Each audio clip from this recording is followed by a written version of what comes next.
नमस्कार, मी आसावरी. डायबिटीज पे चर्चा या कार्यक्रमात आपल्या सगळ्यांचं मनपूर्वक स्वागत.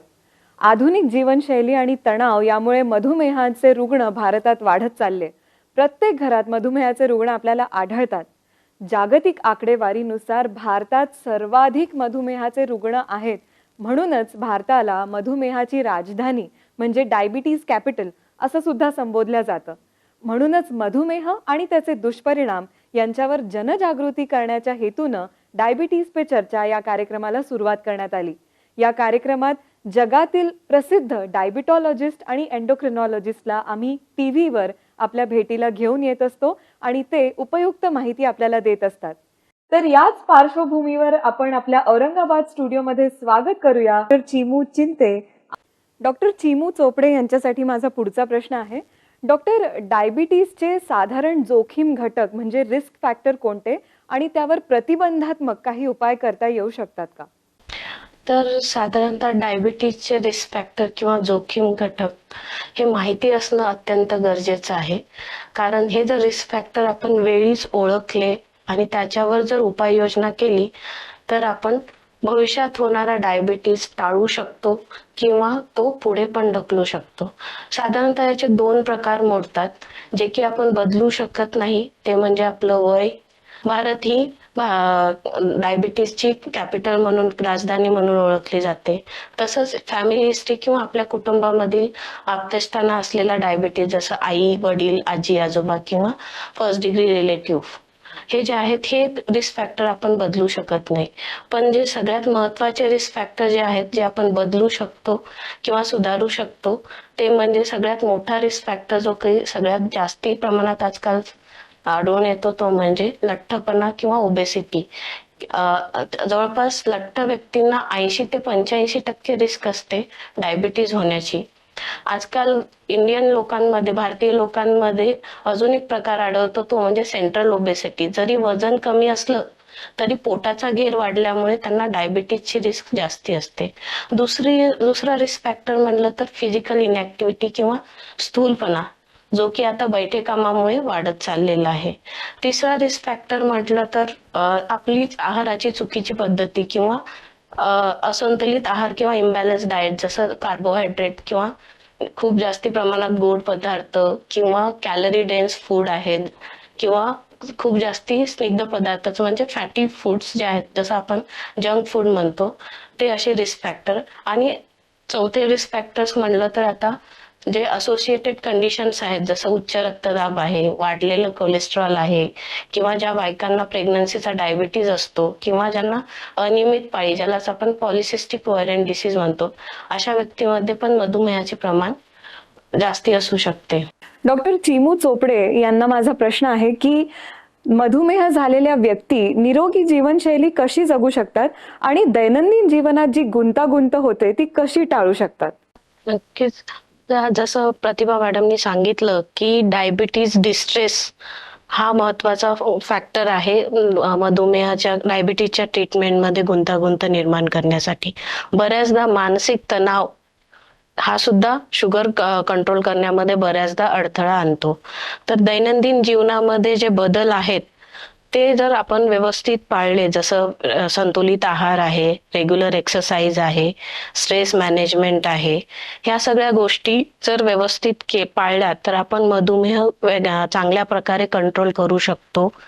तसेच जर लाईफस्टाईल मॉडिफिकेशन, जसं जीवनशैलीमधले बदलाव केले तर डायबिटीजचे जे मेडिकेशनचे नंबर किंवा पॉवर हे सुद्धा कमी होतात.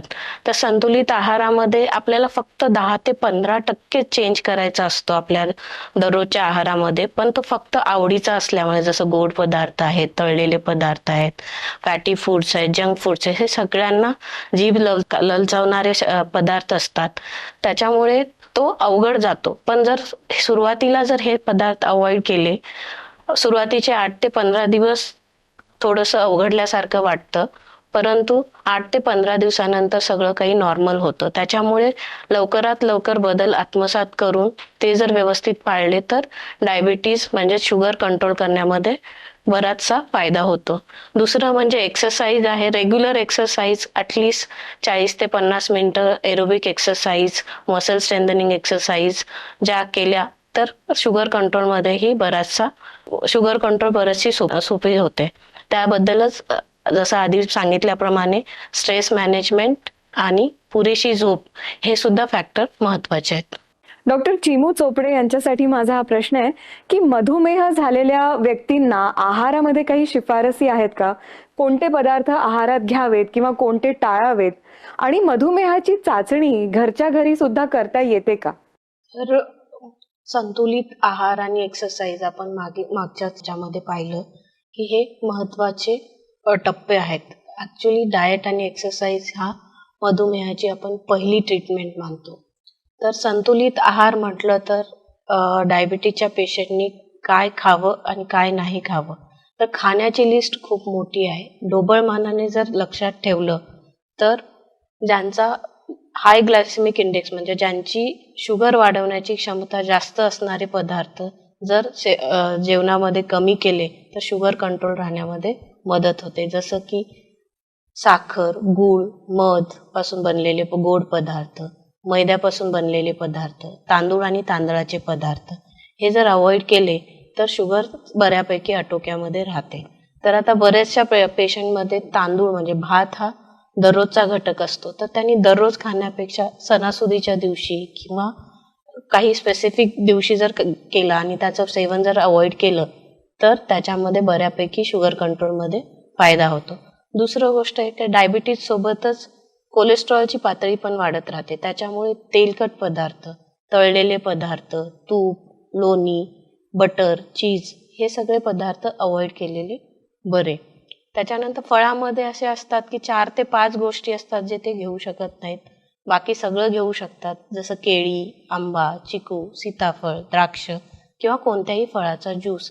हे साधारणतः ह्याच्या 10 ते 15 गोष्टी आहे. या जर गोष्टी मधुमेह पेशंटनी लक्षात ठेवून त्या जर अवॉइड केल्या तर बऱ्यापैकी बॅलन्स डाएट करता येतं. बाकीच्या ज्या पदार्थ जे घेऊ शकतात त्याच्या त्यांना जसं आवडतं तशा त्या रेमेडीज घेऊन ते बनवून जर घेतलं तर बऱ्यापैकी शुगर कंट्रोलमध्ये मदत होते. हा भाग संपवण्याआधी जाता जाता तुम्ही आमच्या प्रेक्षकांना काय संदेश द्याल? मधुमेहासोबत आनंदी जीवन जगायचं असेल तर त्याच्यासाठीचे 4 पिलर खूप महत्वाचे आहेत. एक म्हणजे संतुलित आहार, त्याच्यानंतर नियमित व्यायाम, त्याच्यानंतर रेग्युलर हेल्थ चेकअप किंवा रक्ताच्या तपासण्या आणि रेग्युलर ट्रीटमेंट. आज आपण तिघे इथे आलात आणि इतकी छान माहिती आमच्या प्रेक्षकांना दिली त्याबद्दल मनपूर्वक धन्यवाद. डायबिटीज पे चर्चा या फेसबुक पेजला तुम्ही फॉलो करायला विसरू नका. आम्ही ट्विटर, इंस्टाग्राम आणि यूट्यूबवर सुद्धा आहोत. अधिक माहितीसाठी स्टे कनेक्टेड.